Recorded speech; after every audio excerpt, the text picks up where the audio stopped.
I mean, the number one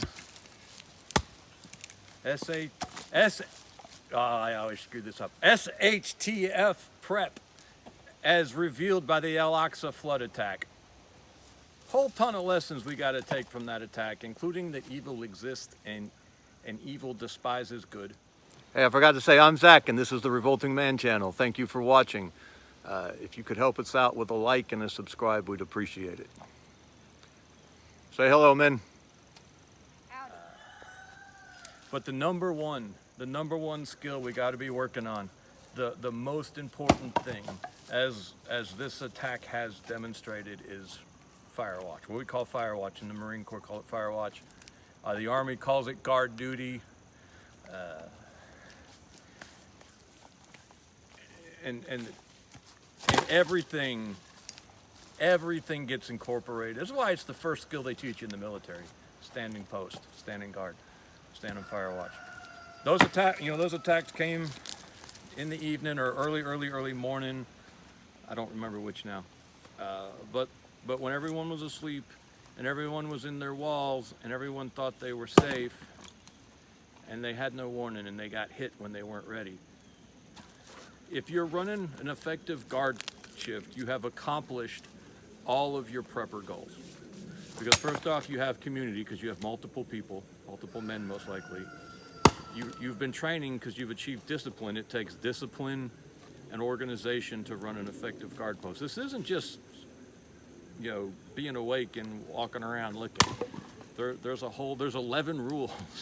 There's 11, those are the general orders, but there's like all these rules that go into fire watch and guard duty.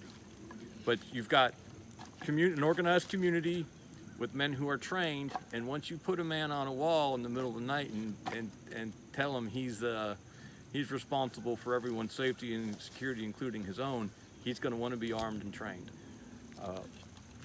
Those attacks, which got me wrapped around the axle, I never go into funks. I'm not a man given to depression or introspection, but those attacks, which was their goal, did that to me for about a week.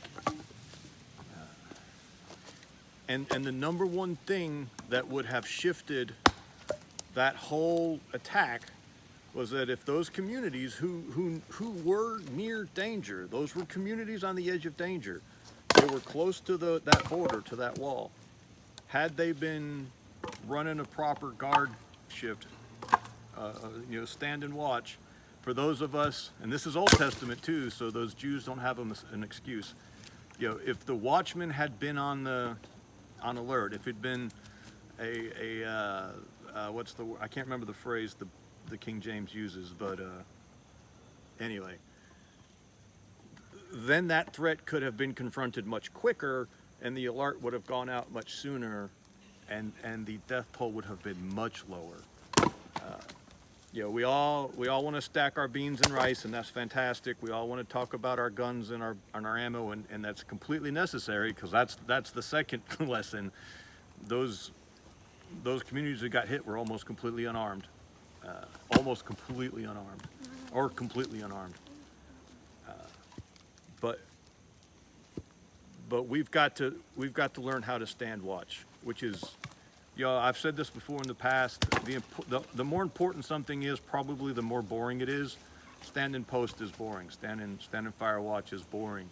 Being on guard duty is because you're losing sleep. You got to wake up in the middle of the night and it's cold, or you're not getting your REM sleep, and you got to go stand watch and walk your post and pay attention outbound. You can't just sit up and stare into the fire. That's the exact opposite of standing post. But if we started training to stand watch and organized ourselves so that we could run an effective guard shift, which takes at least 4 individuals, but let's say men, ideally men, this is the most important skill we could be developing as exposed to us by this watch. And you know what? No one's talking about it, and no one's training to do it. And I guess it's time for us to change that. Men, we got to be vigilant. We can win this thing. Evil will lose if it's opposed, but we've got to oppose evil. We can't do what I did and shut down for a week and go into depression because the world is an ugly place. We know the world's an ugly place. The world's always been an ugly place. We can win this if we don't give up, if we stand and fight, if we train, if we do the things we have to do, if we build and protect, if we don't wait for permission to be men, then we will win this thing. There is hope. There's a lot of hope. We've just got to not give in, and we've got to not believe the lies that we're weak and incapable of doing our God-given role of building a society and protecting our families. We can do this, and you know what? It starts with this stand and guard thing. That is a metaphor throughout Scripture, and it's one we need to reincorporate back into our lives. Men, we appreciate you. Thank you.